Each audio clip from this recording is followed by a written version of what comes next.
Meanwhile, Russia continues to ramp up attacks on Ukraine. The damages inflicted through missiles, airstrikes and bombardment on Ukraine has completely changed many cities of the country.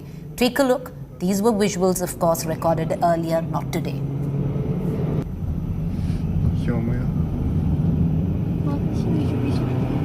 Vinnytsia airport has been completely destroyed by Russian missiles. Harrowing images of the destruction show balls of fire gutting the skies. Ukraine president, after sharing the video, once again reiterated his demand to ask foreign countries to impose a no-fly zone over Ukraine.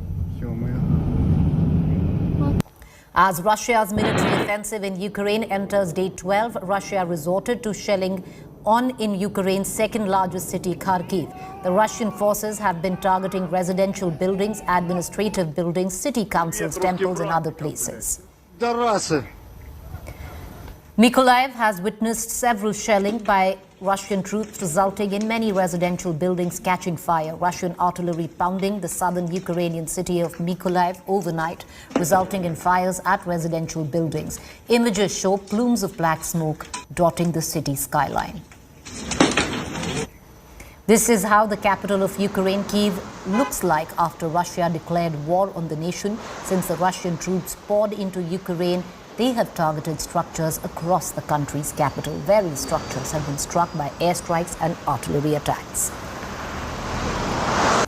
Russian shells have turned home to ash near Ukraine capital, specifically residential neighborhoods such as those in the town of Irpin. Irpin's neighboring flashpoint town of Bucha has turned into a graveyard for Russian armored vehicles that tried to push into Kyiv last evening. Ukraine has been under attack for 11 straight days now. Chernihiv has witnessed massive shelling. Close to 50 people are dead. Chernihiv sits across the path chosen by Russian invading armies for its advance on the Ukrainian capital, Kyiv. Ukraine says Russian troops are dropping bombs on residential areas of Chernihiv for fortification and military-industrial facilities. This is how Novosolsky market in Kharkiv looks like. The market that was brimming with people and economic activities until last month now barely stands atop its own remains. Racks shattered and bricks displaced, the structural integrity of the old Novosolsky market has been reduced to nothingness. Built during the Soviet era to carry spacecrafts, Antonov An-225 has always been known for its size and marvelous freight carrying capacity. One such plane was seen at the Hostomel airport in the suburbs of Kyiv, but now the plane is history. Ukraine's Antonov An-225 cargo plane, the world's largest aircraft, destroyed by Russian attacks in the ongoing war between Ukraine and Russia. Once a bustling national capital of Ukraine has been turned into a ghost town after invasion by Russia. The city is now unrecognizable as shells and massive rain over it almost hourly and keeping buzzing with air raid sirens. So Zaporizhzhia nuclear power plant, which produces 25% of Ukraine's energy, has been destroyed and is in shambles today. After Russian forces shelled the nuclear plant, it caught fire, raising alarm over a possible radioactive material leak, which was a potent threat for the entire world. Later, Russian forces captured the nuclear plant.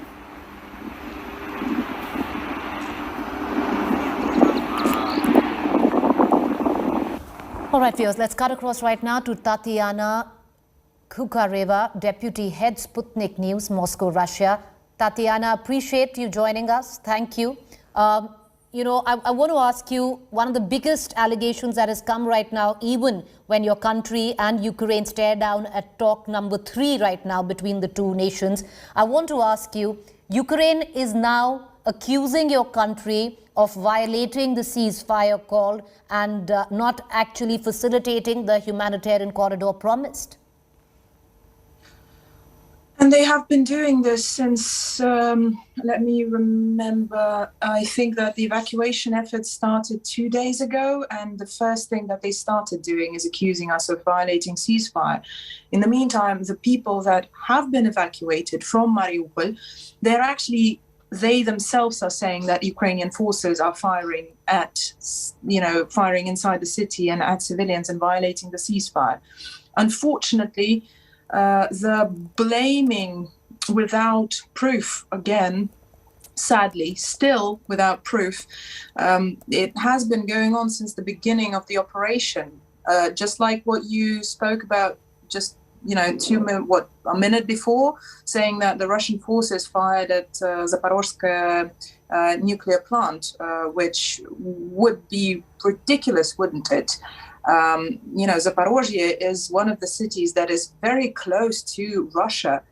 It is in the eastern Ukraine, the southeast, and to be firing at a nuclear facility, literally idiotic, which is why the Russian military has been doing its best to secure all nuclear sites within Ukraine, starting with the Chernobyl one in the very beginning of the operation, so to avoid any potential threat, because that would not be just a threat to Ukraine. It would be a threat to, first of all, Russia, to every single country within the radius, and that is, the security of the people, the civilians, has been the utmost priority for Moscow so far.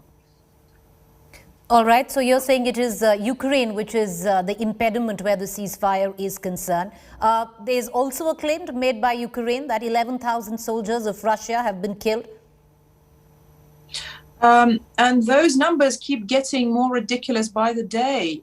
Look, you're obviously, you've been working in television for a long time. I've unfortunately not spent that much time working at a newsroom. But let me ask you one very simple thing. Have you ever seen a conflict with thousands, let alone thousands, hundreds of killed people without pictures of said killed people?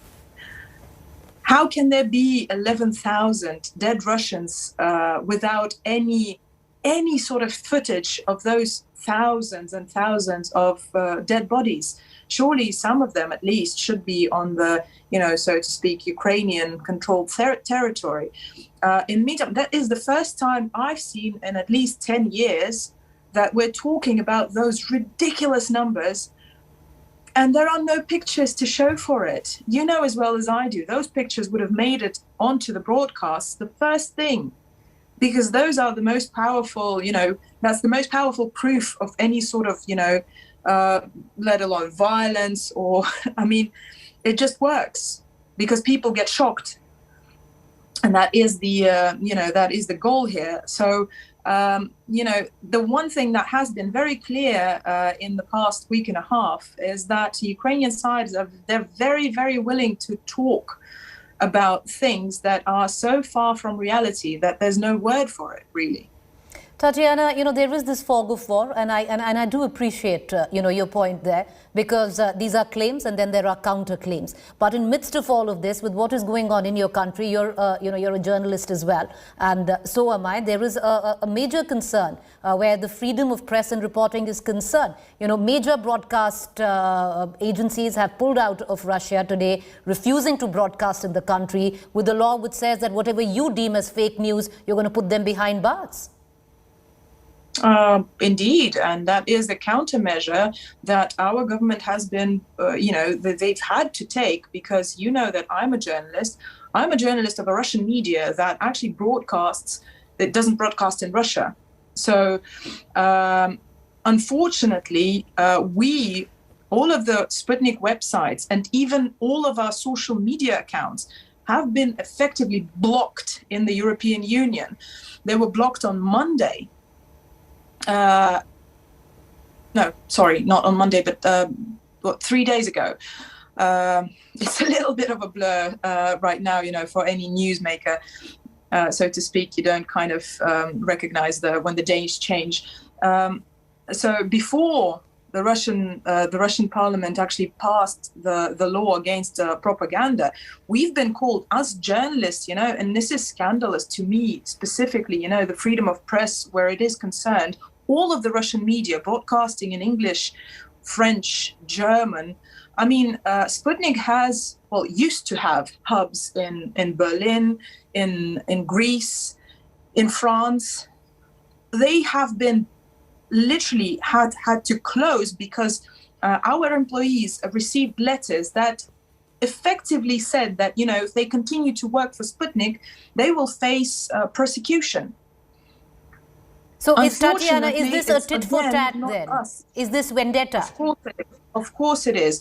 And I think that it's essential for any government to stand up, at least for journalists, because you know, the unwillingness of the West to even, you know, even let us broadcast. I mean, you're not listening to it, but how can you restrict media? You can call it whatever it is. You can say, well, look, this is propaganda and this is not. It's a matter of opinion. And also, you know, every media is financed by somebody. So there's always an editorial position.